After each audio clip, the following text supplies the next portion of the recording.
Welcome to the Many Things podcast. Matt, how are you doing? I'm doing all right. Harry, thank you for having me on the show. No problem, no problem. How's your day going? I'm pretty busy, but in a good way. And Yeah, you? yeah, likewise. It's good to be busy, you know. It's It's a good. nice Friday evening over there, right? Kind of, a little bit of rain, but it's kind of common in England this time of year. But yeah, Yeah. so you want to talk about your story, particularly the marine side of things. So, how long are you still working as a marine merchant? No, I've been out of the industry for about 6 years now, Mm-hmm. but it was a big part of my life from the time I was a teenager to through my 20s. And I don't think I'll ever be able to fully get away from it. It kind of impacts you. It's more than just a job, you know. When you mean impacts you in terms of like PTSD type or just the bug of being out in the open sea? Yeah, I wouldn't go that far as to say PTSD, but it just when your formative years are surrounding that and only that, you tend to be a little different from everybody else afterwards, even when you come back to life on land. Yeah, yeah, adjusting to civilian life. Yeah, because the merchant marine, or as they say in the UK, the merchant navy is pseudo military. It is definitely a civilian job, but you're still you're dealing with a lot of military cargo. Sometimes you're working on military owned ships. You're going to places where the military is operating sometimes, and just the structure is very military, if nothing else. There are components of both military and corporate life combined, but yeah, it's kind of a mix of both. Mm, that's interesting. So when you're out at sea, what kind of boat are you on? Ship, sorry, 'cause there's a big difference between ships and boats, right? Yeah, that's funny that you caught that, because that's kind of the fastest way you can tell if somebody knows the industry or not, is if you call a ship a boat. Boat, and I was what, um, not even 5 minutes in, and I've called it a boat. no, it's okay. So basically, the easiest way to describe it is a boat can be carried on a ship. So it's just a smaller thing. The exception would be submarines, Yeah, I was about which to are say submarines. Yeah. also referred to as boats, because that's out of tradition. And also on the Great Lakes in the US, they call ships boats. That's just what they do. But to answer your question, I was a deep sea mariner, so I was usually out for a minimum of 3 months, Oh, and wow. I could usually go up to 6 months. And in fact, toward the end of my career, I was doing 6 months at a time. 6 months out of sea at a time. And what hmm what kind of boats we talk? What kind of ships? Sorry, sworn again. What kind of ships are we talking about? I was going to Google to have a look. Yeah, so mostly there's about 5 or 6 kinds of ships that mariners will mostly be on. The first would be tankers. They carry either crude oil or refined Yeah, yeah. petroleum products. Mm-hmm. Container ships, Oh, which are kind of in the news right now, and they carry and it's finished goods of all kinds, yeah, of basically course. in containers. There's Mm. bulk carriers, and they carry dry bulk cargo like grain or coal. There's Ro-Ro, which I spent a lot of time on, and that stands for roll on, roll off. And they basically carry cars or vehicles, including military vehicles, tanks, anything like that. Cable ships, which lay, or crane or heavy lift ships that carry, large, high value, but small quantity objects. And then also another kind of ship I worked on was underway replenishment, which can be a variety of Deep the sea other cables. kinds of ships, but they basically refuel or resupply military ships, warships, while they're underway. So Mm, those are the kind of ships, and I worked on most of those. mm. Yeah. Because don't the US, they have some nuclear aircraft carriers, right? The nuclear power, is that true? Yes, they do. I believe when I was still working on the unrep ships, we actually had a few steam powered carriers too, but those have been retired. I think they're all nuclear now. Steam powered. That sounds very old fashioned. Yeah, I remember we had to resupply the USS Kitty Hawk in the early 2000s. That was still steam powered, and they actually need water. They actually need fresh water transferred because they use so much water for the steam plant. That was a SS Great Britain, wasn't it? You know, Isambard King of Brunei, I think he made the first steam powered ship to cross the Atlantic Ocean. Oh yes. Mhm. Mm. Based in Bristol, where I used to live, actually. Yeah, so living in Bristol, you probably know more about ships than the average person. I can say that the average American doesn't know anything about them, and I can say that for a fact. Probably nine out of 10 don't know anything about them. Hmm. Yeah. I know a tiny bit. That's because I'm quite sad. I watch quite a lot of documentaries, but I know about like the tanker ships. They take like miles to stop, and they have ridiculous turning circles and things like that. Yeah, so operating a ship, any kind of large ship, is kind of like loading up a shopping cart with 100 pounds of weight and then running as fast as you can through the parking lot and trying not to hit anything. Right, right. It's not exactly like a car. You have to anticipate any kind of movement Hmm. ahead of time, and the Hmm. faster you go, the quicker. I'm sorry, the more exaggerated that is. So So yeah. how do ships brake? I presume they just put the propeller in reverse, right? Is that they slow down? Usually we just reduce the speed of the propeller that it's turning and Uh, gradually right, come down. right. I know in some cases, I never had to do this, but we actually learned that stopping the propeller or the screw would actually stop the ship faster than throwing it full astern. That's just because the drag of the propeller Mhm. would stop the ship sooner than if you actually went into full reverse. But when you're up to sea speed, as we call it, you can't adjust the speed without a call to the engine room and without giving them notice. And it probably takes them 10 or 20 minutes to do what they have to do. Oh, Just really? to, Because the engine's yeah. so huge.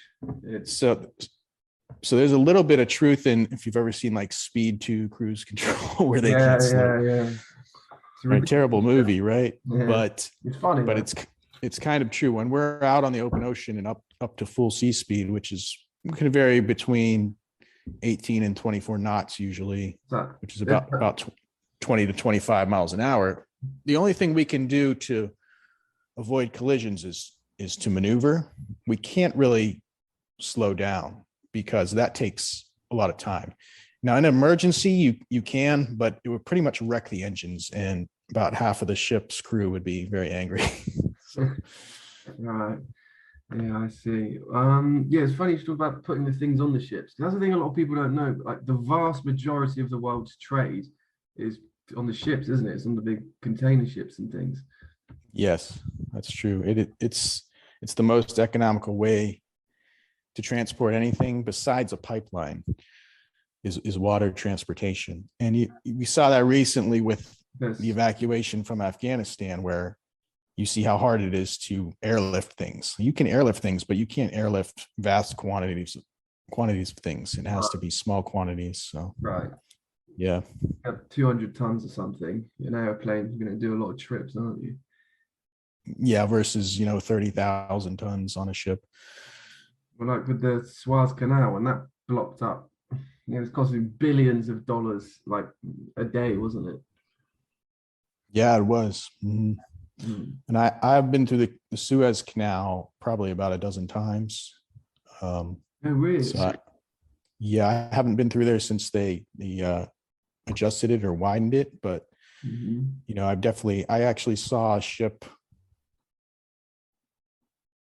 aground there on the northern entrance, Oh, shit. that didn't impact the transit, but that didn't make the news. It only makes the news when it totally blocks Yeah. the canal itself. Get the backlog. Yeah. Isn't there the backlog in off the American ports in San Francisco and things at the minute? Isn't there a big backlog of ships? Yeah, that's going on right now, and that's mostly in Long Beach, which is Los Angeles. But yeah, if you want to talk about that too, that's a supply chain issue, and that's really interesting because our supply chain is a little bit too fragile for the times we're in, I think, and that's kind of what's causing that backlog. The fact that so much of the US and Canada depends on shipments from China, and all those shipments are basically going through one or two ports on the West Coast, Right. Long Beach and Seattle, Tacoma. Mhm. It's not how you would design a supply chain if you wanted to design it for maximum efficiency. It's more what you design a supply chain for if you wanted the cheapest goods, which is kind of what happened over time. Yeah, right. The free market, I guess. Well, that's the thing that the people realized in the pandemic was how reliant we are on this sort of international supply chain for places like China and stuff. Yes, absolutely. During COVID, they kind of highlighted that because didn't Florida say that they're willing to change or that they were trying to accept more of the ships into their port or something? Yeah, that's a tough call for the people in the office. You have this ship at anchor off the West Coast. Do you want to pay for the fuel, the transit time to go through the Panama Canal and get it to a Gulf Coast port or an East Coast port? That's a judgment call, right? So you're basically going to bet or wager if the amount of time you're going to wait is going to exceed the amount of time it's going to take to get to the other coast. And I'm not sure what they decided to do. I think quite a few of them are being routed through their Panama Canal now to the East Coast. Yeah. Okay. Well, I originally thought with the Suez Canal and that blocked, I thought the cheapest thing to do would be to blow up that ship, but it turns out they got it going against. Probably wasn't. But yeah. Yeah, for something like that with maritime issues, people don't realize there's a lot of legal entities involved in admiralty laws, it's called, because you may have a ship. Let's take that ship. That ship was in Egypt. It was crewed by people from a certain country. The ship was owned by people in a certain country. It was flagged in another country. So you have 4 or 5 different countries here, all kind of vying for who's responsible and whose law is going to apply to that situation, and it can get very intricate and very messy very quickly. And it probably, something like that probably won't be fully resolved for years, in terms of the legal settlement. Right. I don't know if they've settled it somehow, in the interim, but I mean, that'll be a case study for years, if not, a decade. These legal cases take a long time, especially the larger and the larger they are as well. Yeah, absolutely. That's a lot of money on the line. So I know a fully loaded ship, like some of the ships I worked on that were full of military cargo were worth $1 billion, one ship. And I'm not sure about how much that container ship would be worth, but I'd say it's somewhere in that ballpark, 500 million or more. So you're just talking about a lot of money. It's huge money. Big powers and invested interest. I was going to ask you, the ships you're on, do you know like the running costs per day, per week, anything? No, I don't want to say because I think I'd be wrong, but roughly. I think you're talking in the neighborhood of tens of thousands per day. Yeah. Jesus Christ. And of course, labor is a big part of that. And that's why they're like 30 people on it. Yeah, there's about 20 people on a ship and on a commercial ship. And, they're constantly trying to whittle that down through various means. And now the latest push is probably going to be drone ships of some kind. I know even back. What's that? Is that autonomous, right? Yeah, or I think partially autonomous, because I don't think they can make them autonomous when they get close to shore. Things just get too sticky and Mhm, too tricky. mhm. But when you're out at sea, deep sea, that's when it's easiest. And I think they may try to come up with something where, the crew basically takes the ship out, puts on satellite autopilots and controls 3 or 4 ships from a computer station. They're paid a lot less. And then when the ship gets close to shore, another crew will go on board and take that ship in. That Really? was the model I was hearing about even back when I was sailing. So it'll be interesting to see how they do that. How long ago was that when you first heard about this model? Probably the early 2010s.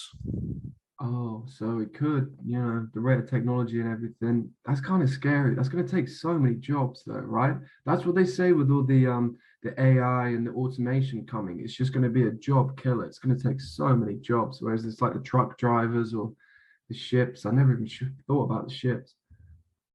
Mm-hmm. I think people have to constantly evaluate whether their job is going to be at risk for that. And if it is, you need to think a few steps ahead. What Yeah. am I going to do? Well, Yeah. the retraining costs and all this, who's going to have to incur those costs, whether it's government responsibility, regulation, things like that. I wanted to talk a little bit more about your specific experiences. Sure. So, where the first time, let's start with the first time. The first time you're out on one of these along, what do you say? You're posted out on the ship. How would you? Um, I guess I would just be assigned to a ship. Yeah. Hmm. How old were you, and what seas did you travel across?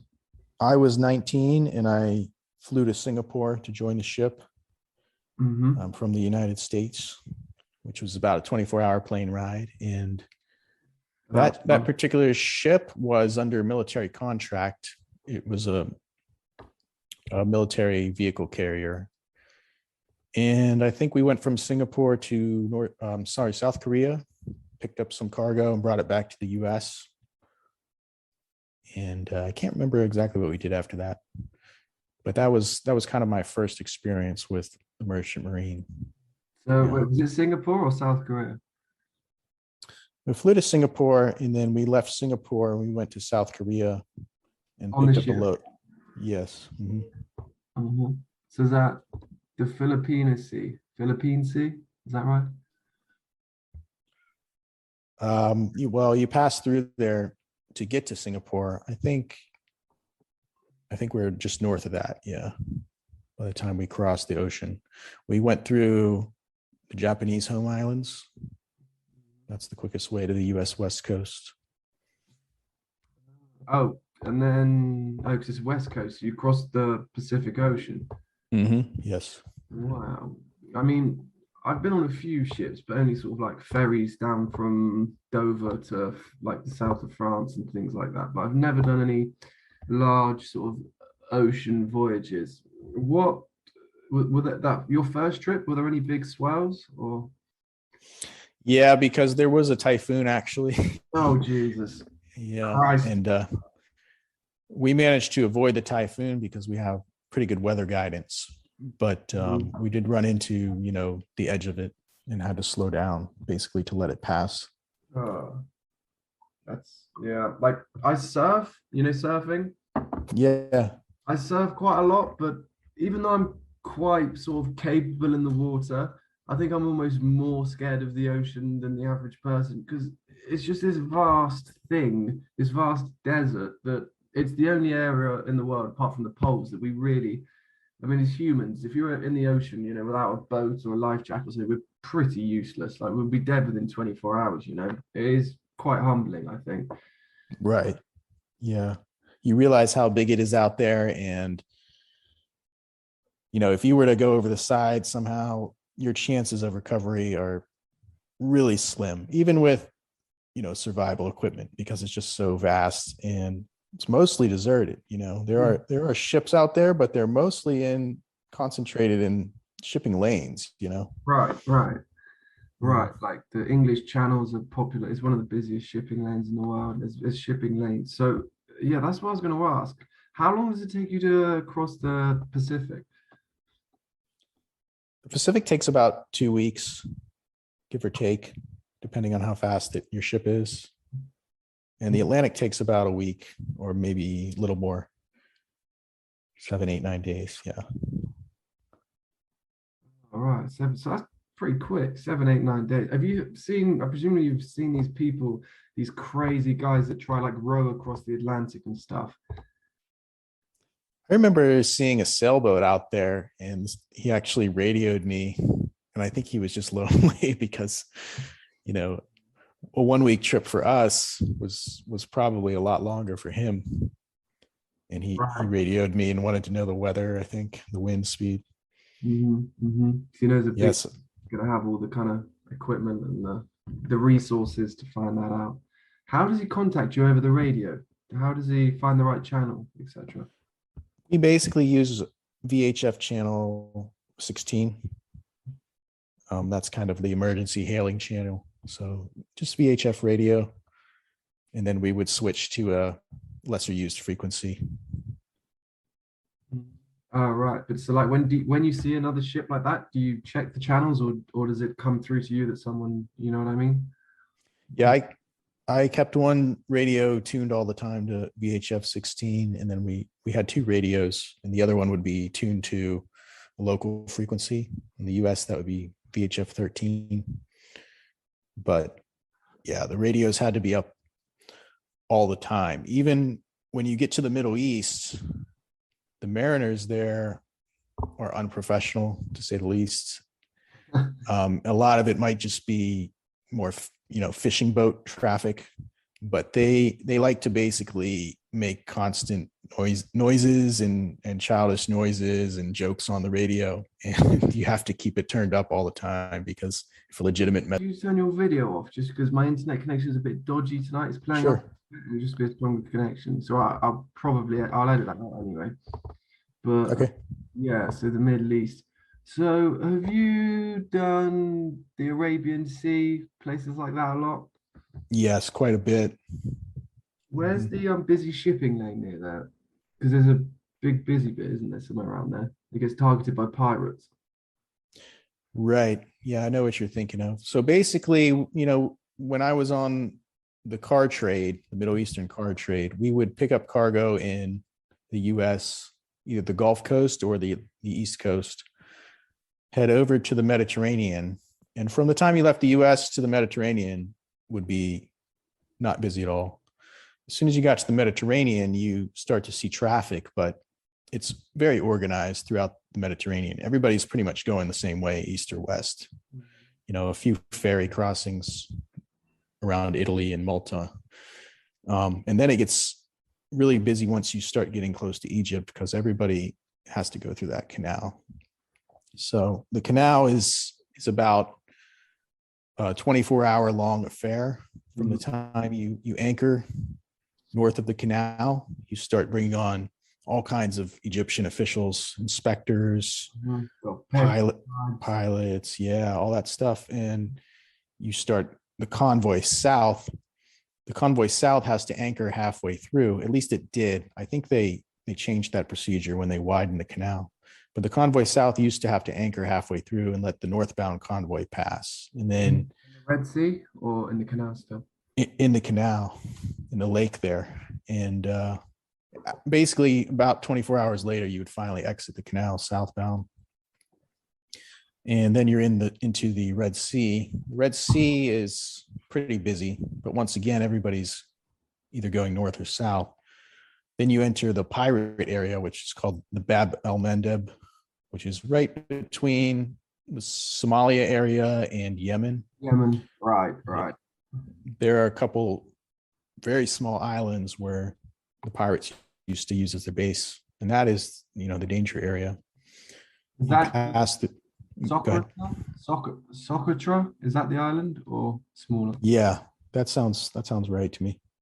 So yeah. Sorry for interrupting. Continue. No, and then you'd enter the Arabian Sea, which once again most people are either heading to India in the Far East or they're going up to the Persian Gulf. The Arabian Sea would be okay, and then the Strait of Hormuz is very busy. That's where all the tanker traffic is going in and out of the Persian Gulf. And in the Persian Gulf was one of the hardest places for me because it's often fogged over because it's very humid. Right. Visibility is very poor and there's a lot of traffic, and the traffic can't be trusted. There's a lot of native fishing boats, unpredictable kind of vessels, military vessels. And so that was a tough time in there. And usually that was the hardest part of my trip, was going into the Persian Gulf. We would go to UAE, Iraq. It's military. Kuwait.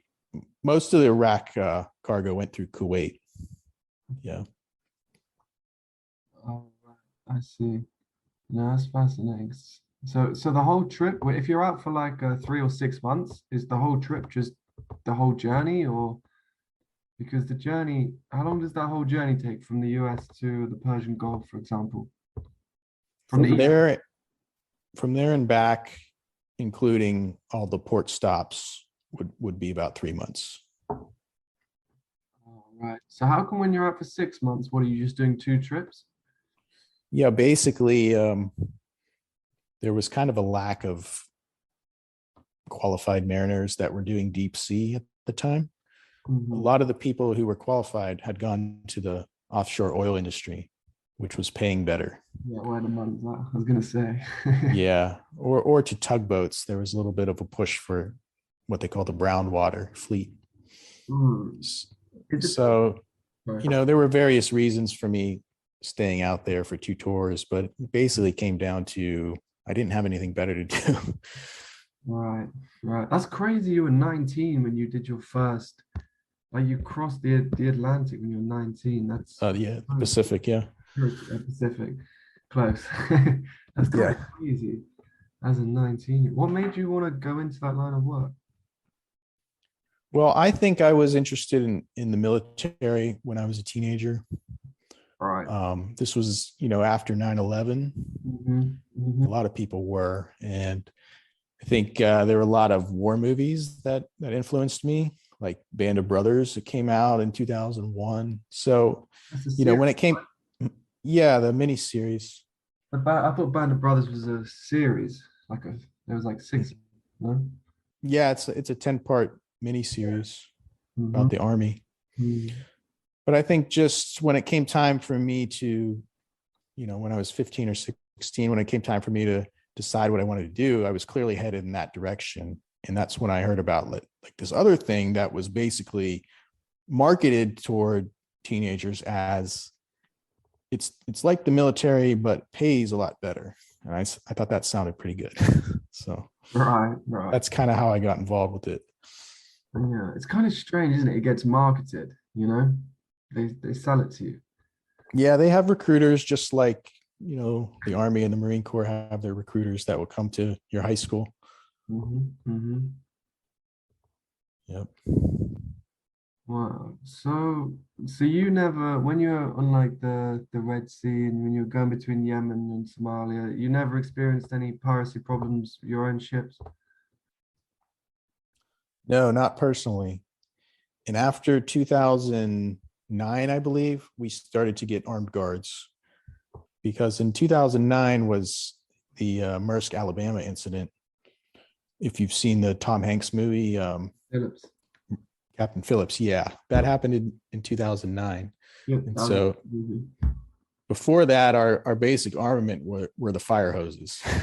Yeah, I've seen videos on YouTube of the pirates trying to attack, and you just have these high pressure hoses trying to get them down. But once they're on their ladders, you're kind of fucked.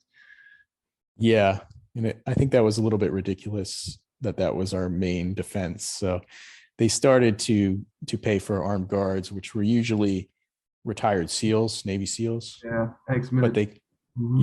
But they could be like foreign mercenaries, and usually 4-man teams that would come on board. Just 4. Yes. But for them, it's quite a good position to defend from, right? High, you've got the height advantage, and they're probably highly trained as well. Yeah, I think it was good for them. I think they were a bit bored. They would mostly work out and eat all the food. I bet they've got some fucking stories though. Yeah. Try. What I found were that the SEALs are very intelligent.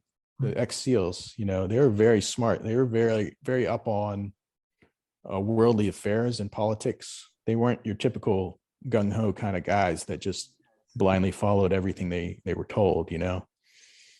On one trip, which was a straight up military trip, we got an actual active duty Navy detachment, and they were a little more eager. At least some of them, a little more eager just to shoot anything. It's kind of in their training, right? It's kind of what they get trained to do. It's I think the biggest difference was they were a lot younger. mm, You're talking active duty Navy. They're basically, they might still be in their teens, very early 20s, as opposed to these veterans that are 45. a lot I of think, shit. yeah, I think just age is a big, obviously makes you more mature. Because the mercenary market fascinates me because it's a big fucking market. Like there's so much money in it. These private armies, whether it was in Iraq or wherever it is, it's a big business.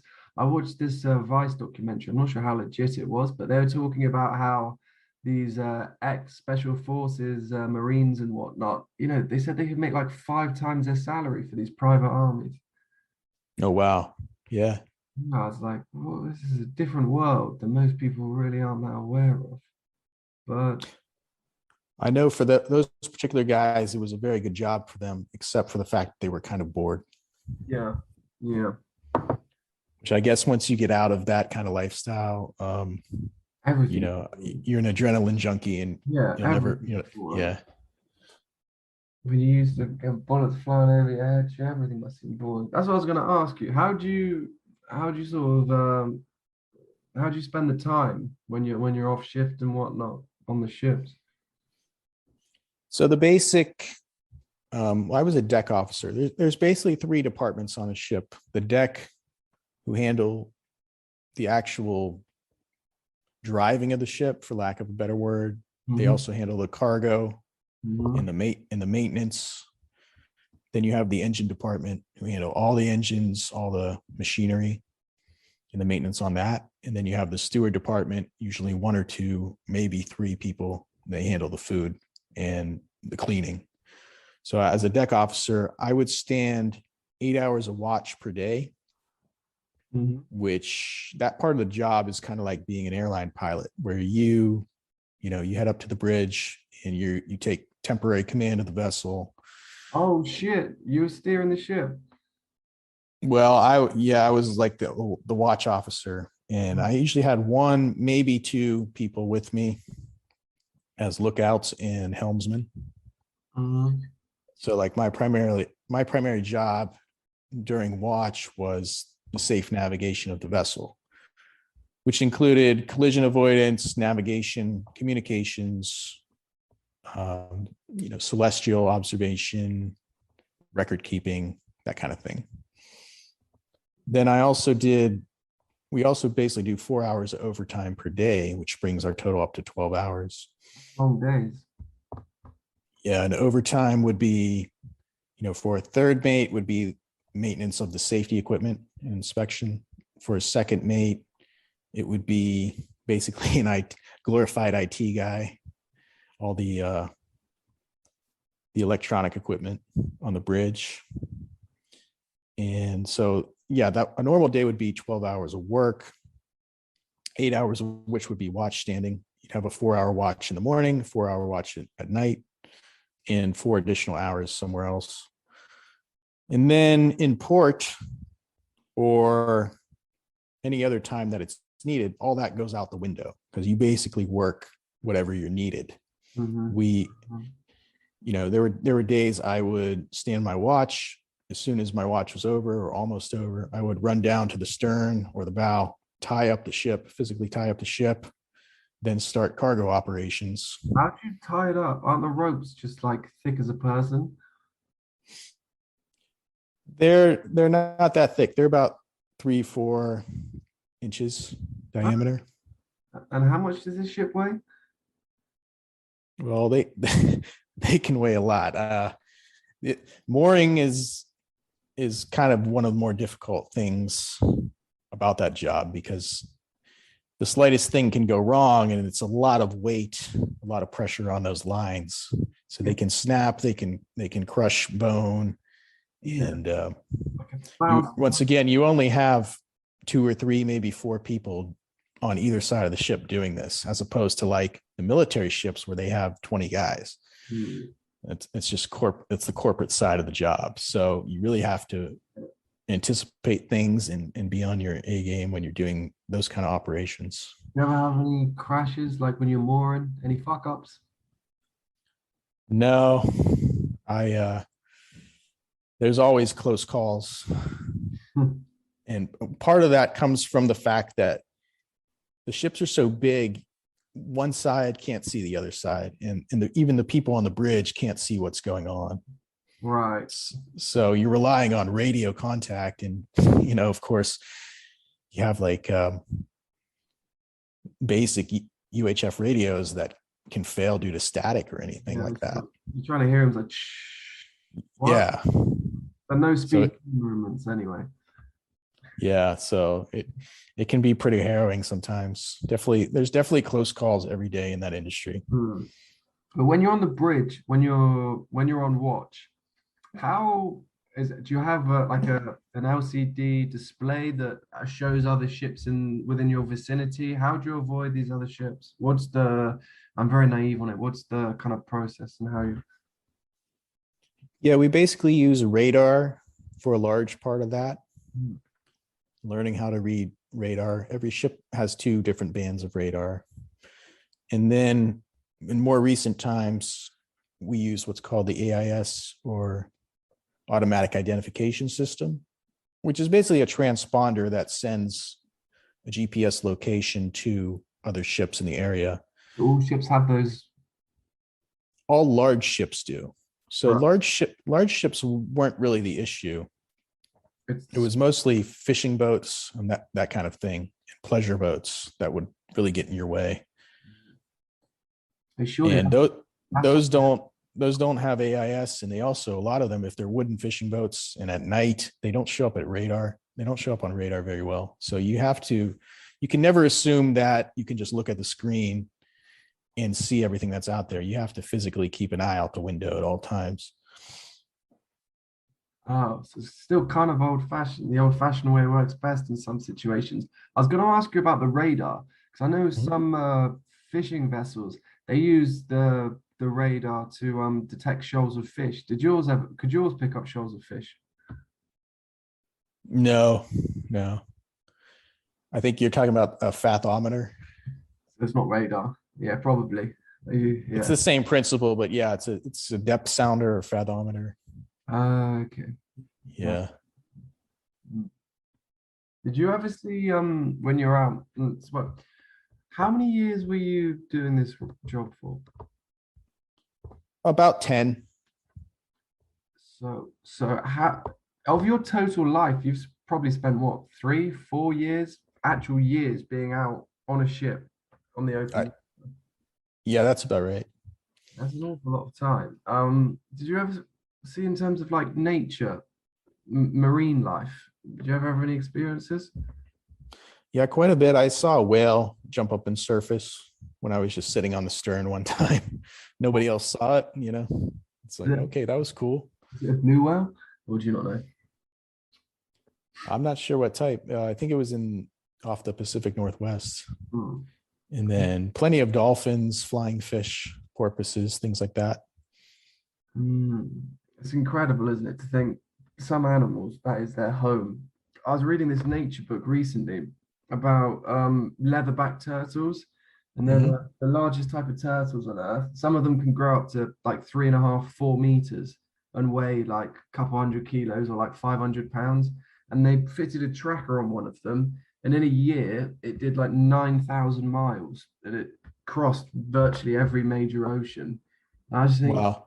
Yeah, it's incredible to think of some of these marine mammals and animals, that's their home, and they just live in that world, really. I suppose you lived in that world for quite a while. But I guess it's just normal to them. They don't know anything about land. Yeah, true. Yeah. Put him out on the land, he's fucked. But yeah, that's how often like the marine life, like if you're out for 3 months, how often are you seeing dolphins, things like this, like once a week or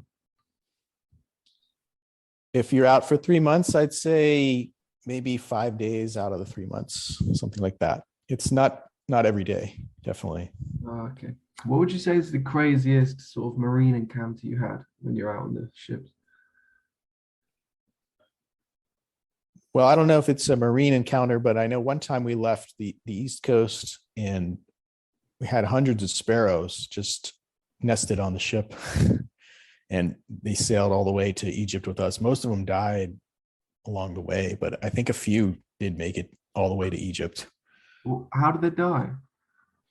I don't know. I just know like their numbers dropped, over the course of it. And I don't know why they decided to just land on the ship and stay there, Where were they nested? just outside on the weather deck and all the decks. Yeah, that's a shame. Yeah. That was a weird encounter. It's so strange how they stayed for so long as well. They made it their home. They're just traveling with you. Yeah, I guess they made a poor decision and they decided to stick with it. Yeah. Well, some of these migratory birds, you get these like tiny little birds in England. I can't think of the names right now, but they're some of like the best migratory animals in the world in terms of distance. They migrate across oceans and like down the length of Africa, and it's insane. Yeah, some of the larger birds that live on the ocean, Like, true seabirds, they would follow the ship or right in front of it because I guess the ship turned up enough wake that they could detect fish that way. So it was, I've seen that too, where a gull of some kind would be just flying ahead of us, and every now and then it would just plummet and dive right into the water because it saw something tasty. seagull. Yeah, some sort of seagull or albatross. I'm not sure. I watched a video on the internet a couple of weeks ago of a seagull, and it swallowed this whole fucking rat. Just picked it up and ate it. Ridiculous. But like the seagulls in England, they're not like out at sea. They're just inland and they just eat trash. They're kind of like they're like the rats of the sky. They're not as good. Have you ever seen an albatross when you're out in the water? I'm not sure because I don't know enough to differentiate it from something else, but Ah, I might have. Yeah. they're like these big white birds. They're like one of the biggest birds in the world. They're just fucking these huge birds, basically. Mhm. Yeah, it's getting a little bit hard to remember. Mm, I want to say yes, sure, probably. you probably did. Do you ever keep like a diary, days out at sea or anything? No, I didn't. I actually didn't take many pictures either because most of my time was like before social media kind of blew up Right, in the right. mid 2010s, and it was kind of frowned upon to have your phone out while you're working. I remember I was one of the first people on my ship to like start using the phone. It was very, very useful for keeping track of things during cargo, because instead of having these notepads that get dirty and the pages get torn off while you're working, I would keep everything on electronically on my phone, and I could also take pictures if I had to of damage to cargo or anything like that. So, but basically I was kind of before the time where you took a picture of everything and shared it with the world. I kind of wish I had more pictures at this point. Mm, it would be nice. What's the like one time, Namibia? It's in like next to South Africa. I was in the Namibian Mhm. desert one time in like 2014. And because in Namibia there's not very many major cities and stuff, there's very little light pollution. So the Mm, stars look like incredible. The stars it's like you've never, they're stars like you've never seen stars before. So I was gonna yeah. ask, have you ever, the stars good out at sea? Yeah, they're very good. You can see the Milky Way Mhm. and satellites, overhead. We actually train quite a bit on celestial navigation because that's really our backup if the GPS goes down and Like we're not near find land. the North Star and then Yeah, yeah, but the sites out there are pretty good. I've even seen like moon rainbows sometimes, which is pretty Moon. rare. What's a moon rainbow? Moon rainbow is just like a rainbow, but a lot dimmer, less colorful, happens at night, and it's 360. It's 360 degrees. It's not an arc. Wow. So, Well, yeah, I didn't even know. I've never even heard of that before. How many times have you seen those? I think just once. I think just once. That's incredible. But when so like if you're off duty, are you allowed to just go out on deck at nighttime sometimes as you please, or is it too dangerous? Yeah, you could do that. I don't think most people do. On the stern is a little closer to like where we lived. So that's where people would go, especially like the smokers would go out there and smoke. Is the stern at the rear of the ship? Is that what? Yes. Yeah. Right. But yeah, nobody really kept tabs on you where you went, you know. Mm. No, that's nice. Do you ever just do that, like late at night, just go out, look at the stars and stuff? Yeah, I used to go out early before my watch so I could get my night vision up just in case we Mm. encountered heavy traffic or something. A lot of the smokers, they used to congregate at sunset. That was like their little ritual. They'd burn one at sundown. I also went out. I would go out after lunch because I had usually an hour off after lunch, and I would go out and get some sun. That was kind of more my thing. Yeah, gotta get that vitamin D. No, I fucking love like late at night, just seeing the stars and yeah, it's beautiful. You must. I love being on the ocean actually. I mean, this is very different, but even just sat on a surfboard, there's something peaceful about the ocean. Well, there's something peaceful about it when you know you're 200 meters from the shore, but do you get the same thing when you're out on the boats? Ships? Yeah, absolutely. And some parts of it are nicer than others. I think my favorite place in the world to sail through was the Straits of Florida. I think that's just the most beautiful part of the ocean, at least, Really? So where it's the Atlantic meets the Gulf. kind of Caribbean, right? Huh? Yes, it's sort of tropical, and also it's very calm there. The sea's like glass, and that just makes it look really interesting. There's always interesting clouds there, low clouds, rainstorms. A little too close to the Bermuda Triangle for my liking. Yeah, Have you ever sailed through that? yeah. Oh shit. You'd actually we would sail through the Bahamas, to get to the Med sometimes if we left from Florida. And there was an old feature there called the hole in the wall, which was it was a natural phenomenon like caused by erosion. It was this rock with a giant hole in it, and the waves would crash through it. So you could see it from far away. You'd see the spray coming through these rocks. And it actually collapsed not too long after I quit, I think. Mm-hmm. Yeah, the hole in the wall collapsed. But that was like a major landmark. We would say, oh, we're going through the hole in the wall. And that meant you're cut. Yeah. This must have been huge then if you could fit the size of ships you're on to go through it. Well, we didn't go through it. I mean, we passed by I was gonna say, I'm like, it. But that wow. was just a landmark that I don't know how long that was there, but that was a landmark mariners used for a long time, and it finally eroded and collapsed. Mm. That's kind of fascinating. So, how many times did you go through the Bermuda Triangle? Well, I'd guess about a dozen times. So, I mean, I get all of my knowledge about it from, I'll be honest, dodgy YouTube documentaries.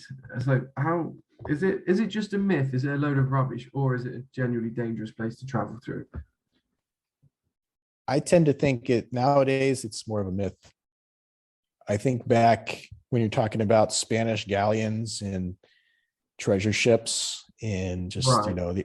the European exploration ships. I think it was legit back then. Hmm. I think that was a dangerous area because Ah, that's where the hurricanes are going to yeah, start yeah, moving faster and hooking northward. And right, right. But isn't there a thing, fleet of American fighter planes or something went missing in the Second World War over there? I'm sure, yeah. Oh, hang on. I mean, we lost a ship about 5 years ago, the El Faro. That was the first American ship to go down, I think, since the 80s. And it was lost, if not in the Bermuda Triangle, in that general area. That ship used to run from Puerto Rico to Florida. Wait. And So they were, the first ship since the 1980s, the first US ship, like commercial Mhm. or military, to go down. Yeah, commercial, definitely commercial. Mhm. And it was near the Bermuda Triangle. I think so. Yeah. Jesus. And how many souls were lost? Lives lost, at least. I think about 24. No survivors? No. No, Jesus. Jesus Christ. Okay, I found it. It's called Flight 19. 5th of Mhm. December 1945. Flight 19 was the designation of a group of five torpedo bombers that disappeared over the Bermuda Triangle. Damn. That is suspicious, because why would all of them disappear? If one or two had trouble, They could just- collision or engine trouble or something, that's one thing. But Shit.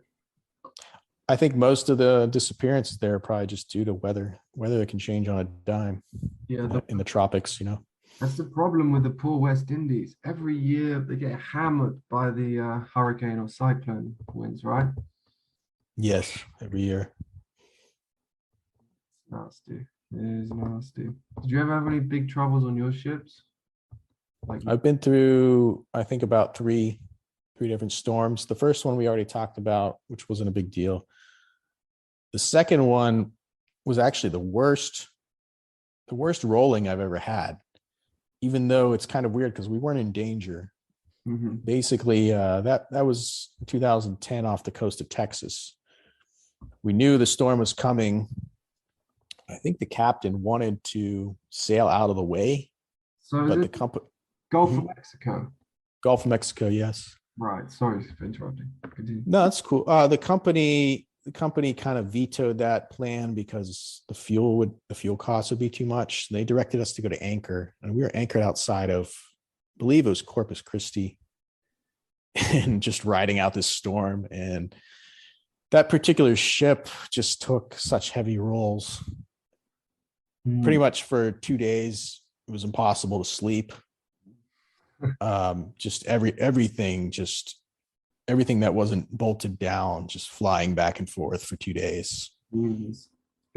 It's strange how it's basically a financial decision. Don't turn around, it costs too much in fuel and labor. Just put your anchor down and ride it out.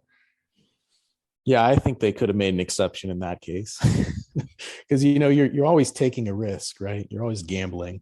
Right. And when there's a big storm, I presume it's like no one's allowed on deck kind of policy. Yeah, for sure. The So third one I was in was what they called Superstorm Sandy, which was kind of I've heard of that. I've heard of Storm Sandy. it was a post-tropical hurricane, basically. It was a hurricane, but in the north. We diverted. We were trying to outrun that one because I was heading west at the time, and we Okay. kind of outran it. We went all the way down through the old Bahama Channel, which is just off the north coast of Cuba, and that's a channel that East Coast, right? yeah, that's a channel that the modern mariners don't typically take. That was more of Why don't they take it? it's too narrow. Oh, It's not deep enough for very far. So there were a lot of ships trying to cut through there, and we were passing really close. That was more of a channel that they used back in the day, the colonial times in the 1800s. mm. And so we outran it, but then we had to turn north and head up the coast, and we kind of ran into it again off the coast of South Carolina. And I remember we took the ship into Charleston, South Carolina, and I actually couldn't believe they took the ship in under those conditions, because it was so, I couldn't see anything, rolling heavy rolls. It was kind of a desperate maneuver. Right. That's what they used to do back then when they were more concerned about the supply chain. They would make exceptions if things were falling behind schedule. And nowadays it seems like they don't do that. What's changed? I think just everybody's expectations have been lowered. How so? I don't know exactly what's causing it, but it's pretty clear from here in the US that, you know, your customer service expectations are a lot lower than they used to be. Like delivery times or what? Yeah, I think they've just learned that people will tolerate more, a lot more. There's whole divisions of companies working out like how much can we fuck our customers by without them moving to another company, kind of stuff like that. When Yeah, I you, guess. Go ahead. I was no, you can say I was going to move on to a slightly different topic, but I guess that I guess that they just realized that a lot of people will have no recourse. If your goods are late or they don't show up, you know, what are you going to do? right, right. Yeah, I was going to ask. You talk about outrunning storms. What speed do these storms move at? How does that happen? Because to a normal civilian who doesn't have any maritime experience, that sounds amazing, but also interesting. Yeah, outrunning might not be the right word. I maybe shouldn't have said that, but we basically divert because the storms move. They're slower than us, but still they're a lot bigger than us too. Yeah, So you don't want to be a couple with it just a couple miles behind you. so we would basically maneuver so that we either avoided it completely or we hit the less dangerous semicircle, it's called, because the right side of the storm is always the more violent. There's the eye of the storm, right? Yeah. On the edge of the eye is where the is craziest. The edge of the eye on the right side in the direction it's traveling. So we would always aim for that left side if we had to. It'll kind of drag you with you, but you're not. It's not crashing into you. I knew about the eye. I didn't know about the direction it's traveling as well. Right, because in the northern hemisphere, there's those kind of hurricanes, cyclones, they turn counterclockwise. So the more violent side is always going to be on the right side where the water is also pushing with the wind. So if you can get on that left side where it's pushing you, but behind you, it's not going to be as bad. Wow. And what? So in the southern hemisphere, the storms rotate clockwise. Yeah, I think so. I spent very little time in the southern hemisphere, but that's the case. Yes. Way. That's incredible. That's insane. Because I know the thing they say, your sink, the way it drains, it spins clockwise in the northern hemisphere and then anti-clockwise. I think I've done it the wrong way around, but you know what I mean? It changes on the which hemisphere you're in. I didn't know Right. storms like that. Mm-hmm. That's incredible. Wow. Hello? Yeah. Okay, sorry, just checking. But yeah. So what have you ever been? Oh, I know what I was going to ask. Have you ever been within the Arctic Circle sailing? No, the closest I got was going to Alaska. I went to Alaska twice, and of course that was in winter both times. So is northern Alaska, that's within the Arctic Circle, right? But you just went to southern, is that right? Yes, I just went to Anchorage. That's their main port, southern Alaska. But still, in January, I remember my first time there trying to tie up the ship. The water between the ship and the pier would freeze. It froze so fast that the tugboat actually had to cut between us and the ship. Turned to the bow, the ice had refrozen. Repeat that bit. The internet just dropped a little bit, and then I let it. Had to go back again. Oh, sure. Yeah, sorry. I was just saying how when I went to Alaska for the first time and was trying to tie up the ship, the tugboat went between the ship and the pier to break up the ice. By the time the tugboat had gone from the stern to the bow of the ship, the ice had refrozen already in about 30 seconds or a minute. So it had to go back for a second pass just to break up that ice so we could get close. And salted water is harder to freeze than water without salt as well, right? Yes, it was. Crazy. Because I was reading something in the Financial Times. I was reading something in that about a year ago now, and they're saying how the Russians don't actually mind climate change that much because this shipping lane over the north of Russia that for centuries has been impassable is about to like open up or something because the ice has melted so much. Well, that's interesting. I've heard that. I've heard that with Canada, the Northwest Passage. Yeah, I think the Russians have a similar thing, but I don't know. My knowledge of shipping lanes isn't that good, so I don't really know how that affects business massively on like an international macroeconomic scale. It would if it actually comes to fruition. It would cut a lot of miles off the trip from Europe to Asia. Right, the trip from so the usual trip from Europe to Asia, is that through the Mediterranean Sea, the Suez Canal, Arabian Sea, and round there, right? I'd say from Europe to Asia mostly goes through the Suez Canal around India. Mhm. Mhm. Because China are trying to do that this new Belt Road initiative, aren't they? Like they're trying to make like the old Silk Road, but they're trying to do it on land through trains through all these countries. It's like a big trade passage. I've heard a little bit about that. I don't know too much about it. Yeah, I don't know. I don't think many people know a lot about it. But I know apparently the US and the EU are trying to make like a counter one because the problem is the Chinese are just lending money towards countries that can't afford to pay it back and tying them into these kind of weird deals. Yeah, Mhm. I was just looking on the map. China is just enormous, isn't it? Russia, sorry, Russia. China is enormous, but Russia is just enormous. Oh yeah, yeah. It's insane. I mean, 150 million people live there, but it's just incredible, really. So it's mostly empty, Yeah, like the Siberian forests and things like that. right?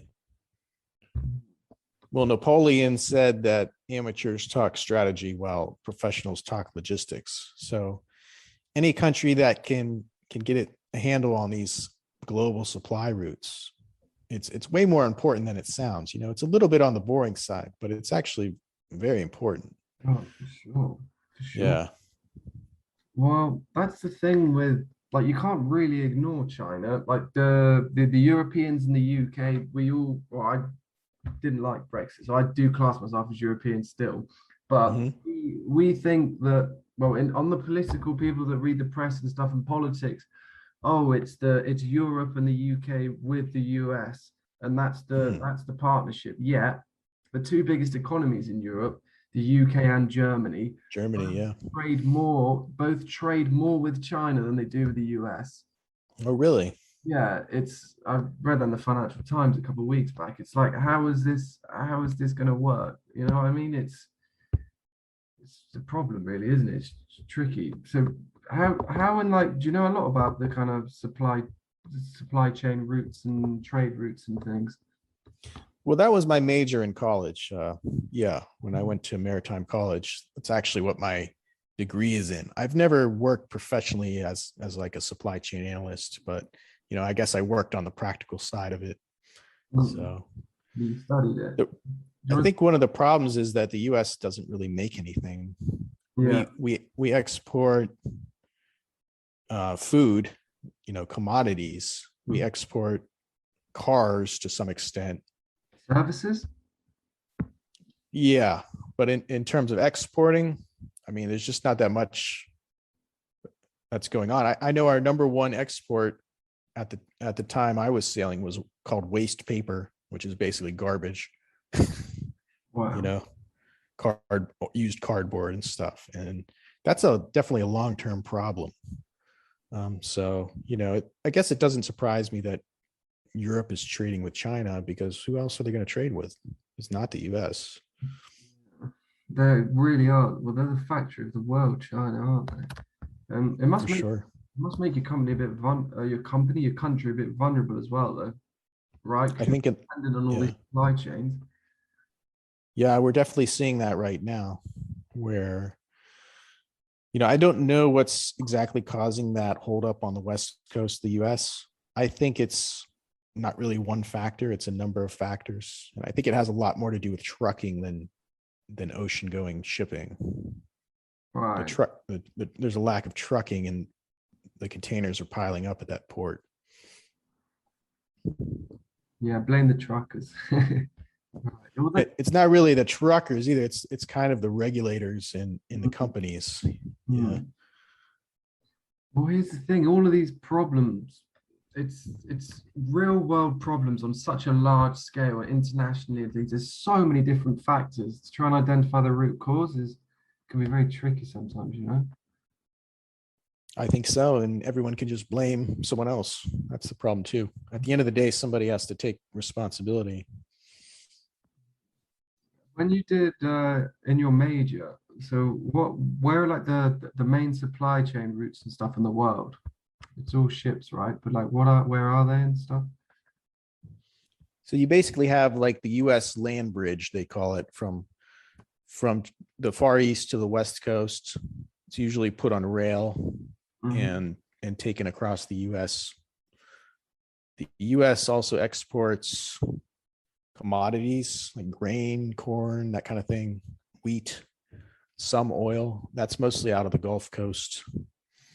In the East Coast, we definitely export cars through the Southeast, and that goes a lot to the Middle East. Coming into the US, you have a lot of finished goods also coming into New York and New Jersey Yeah. from Europe and from say India, those kinds of places that aren't too far away. But you know, the major shipping lanes are through the Mediterranean, the English Channel into the North Sea, Mm-hmm. Mm-hmm. the Red Sea, the Strait of Hormuz into the Persian Gulf, and then the Malacca Straits around Singapore. Those are the big ones. I see. Well, yeah, Asia, in like the next 20 years, the Asian economy, the Asian economy is growing, like the whole of Asia. It's just becoming more powerful, like economically. What was I going to ask you about? I was gonna ask you about something. Talking about the supply chains. And, I can't remember. The thought's gone anyway. Sorry. Mm. So, would you work as now? Well, I did a complete pivot and I moved toward media. So I'm working as an editor, basically video and audio editor. I kind of taught myself that because once I left the maritime industry, I realized my skills wouldn't transfer to anything else. What made you want to leave the And I mountain? would have to basically start over. Well, there's a lot of things, but I These, realized if I didn't get out by the time I was 30, I probably wouldn't get out because you kind of get addicted to the money and the lifestyle. oh, the money good, yeah. It's good. It's definitely not as good as it used to be. It's a solid middle class job in an era where there aren't a lot of middle class jobs anymore. Right, right. So, were you working for the government? Very occasionally. Usually I was either working through a private shipping company or contracted through a private shipping company. Uh, There's various levels of government military involvement in that industry where sometimes you're dealing with the military owns the ship. Sometimes the military just owns the cargo. hmm. And sometimes the military is not involved at all. So, when the military is involved, from like an outsider perspective, the US military is the biggest military in the world. Are they just like resource? Do they just have so much money and so much resources from your encounters with them, or not so?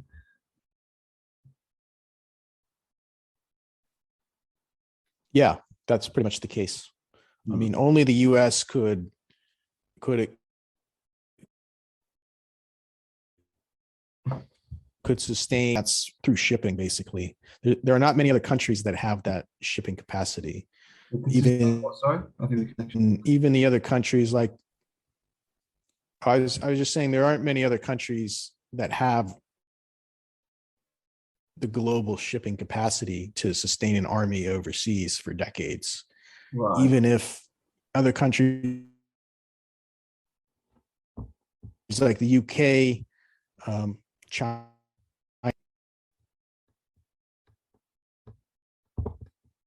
powerful navies, that can just support an army for decades, you know. And I think that that's probably coming to an end for the US. I don't think they can continue to do that. That was kind of a one-time thing. Well, every big, powerful kind of sea-based power, like navy and whatnot, like the UK had the biggest navy in the world a couple hundred years Mhm. ago. And you know, every power has their time and things change, you know. It's just the nature of history, really, you know. Yeah, it's hard to be that superpower forever. Yeah, I just feel like from what I've read and stuff, just China, we can't even compete. No, I don't think the US, no one can compete. They're the next one. And yeah, That's probably a good conclusion. I think so. I read this stat and they said in the year 2013, China produced and used the same amount of concrete that the US did in the entire 20th century. And what did they use it on? Infrastructure, roads, Yeah, railways, buildings. Yeah, crazy. yeah. 1 year, the same as the most powerful country in the world used in the last 100 years. Like, how on earth? I don't know. That sort of spun my mind, that fact, a little bit. Just building new cities. I mean, when's the Mhm. last time we built a new city in the Western world? Well, Almost never, you well, know. well, exactly. Like, I do think living in England is like, well, the UK is like the sixth or seventh richest country in the world. All our biggest, most spectacular buildings are all a couple hundred years old. You do think, where does the money go? Definitely doesn't get invested into building that much.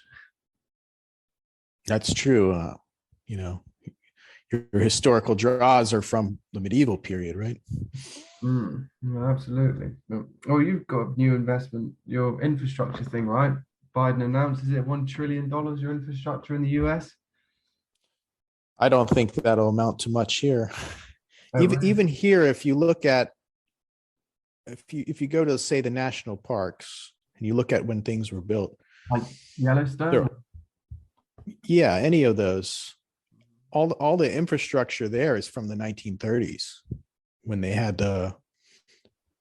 these these government programs that were building things during the Great Depression. You know, you'll see a cabin or a bridge or a bench, and it's all from the 1930s. And our highway system is from the 1950s. I heard your roads. My friend studied out in America. He said your roads are terrible. Like the quality, like potholes and stuff like that. I think they're worse in the north where it gets cold. Right, like free. Yeah, but they're definitely not great anywhere. Considering how wealthy you are. Have you ever been to France? Yes. Mhm.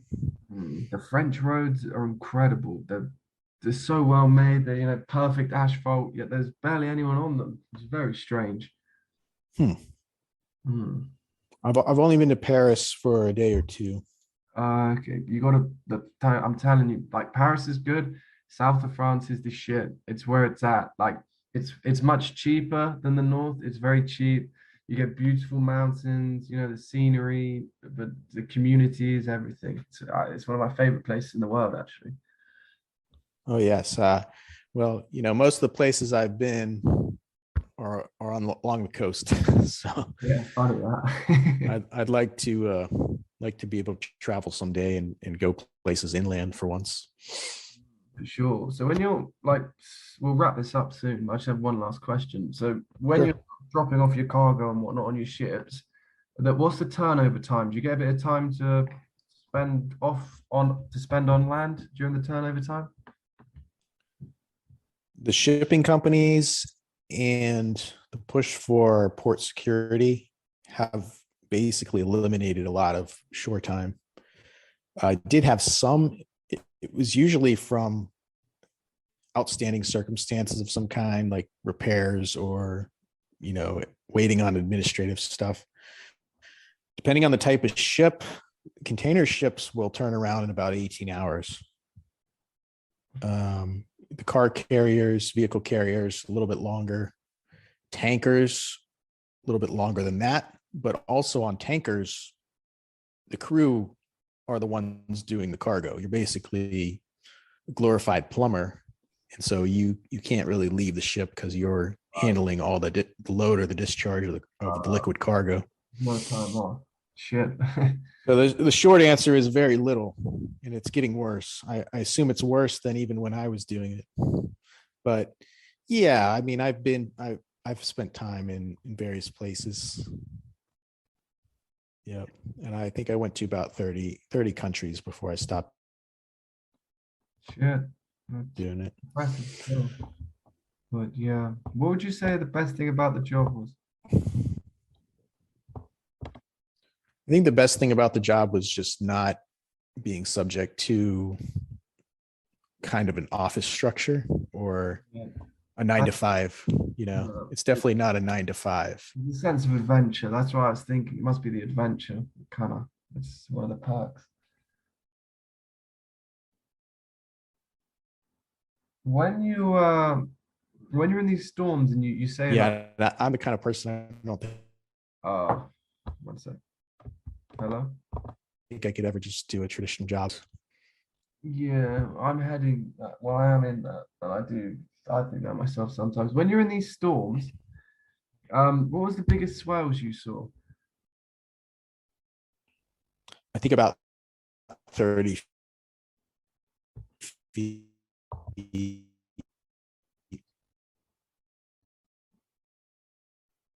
30 feet. Oh Jesus. It's like 6 meters. Yeah, that's kind of insane. The ship's kind of cope with it all right, I'm assuming. There were a few times we rolled so far to one way or the other. I didn't think we were coming back, but there's really nothing you can do about that. So Oh, Jesus. try not to worry about it. In the seasickness thing, a lot of people have said, like, well, I could never do that job because I get seasick. I mean, I was seasick at first, but Right. you get immune to it. You get Yeah, immune to it to the point where I've heard that. even the worst seas or swells, they're not comfortable because things are flying around and it's hard to stand, you know, but you're not seasick. So the body does get immune to it. Seasickness is just basically your brain playing tricks on you because Yeah, I it's watched it. coping with a new situation that it's not used to. Yeah, I watched the Mythbusters on that. Something to do with like the frequency of the movement, and it just messes with our sort of perception and things. Yeah, Mhm. weird. All right, man. Should we wrap this up? We've been going, Sure. yeah, like over an hour. Very right. Interesting to talk to you though. You've had an interesting life, man. And yeah, thank you very much for coming on. Well, thanks for having me. It was fun. No, no problem. I've learned a lot actually. I've learned a lot from talking to you. So thank you very much. Hopefully I wasn't too boring. My questions weren't too terrible. But yeah. No, All right. no, it was fun. Yeah. Thanks for having me, and we'll talk again. Yeah, for sure. I'll wrap this up. All right. See you folks. Bye.